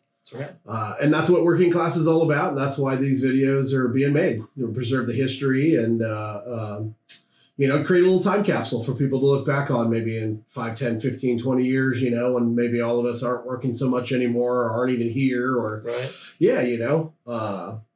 So that's our mission. That's what we're about. And we appreciate you, and tune in on the next one. And if you are watching before the 25th of July, come out to our art show. Yeah. Hopefully we'll have this thing up before then. Yeah, we got an art show going on, and our community, we're trying to create just create an art scene. There really isn't much going on where we're at in the little valley here of the Temecula, Marietta, Menifee. There's tons of artists, but nobody's really putting on an event for artists in the tattoo community, really any art community, period, for that matter. But we're focusing on tattooers because that's where our heart and our love and our inspiration, and that's where, the tatt gods are the ones giving us the money to do this. So praise be the tatt gods, and catch you guys on the next one.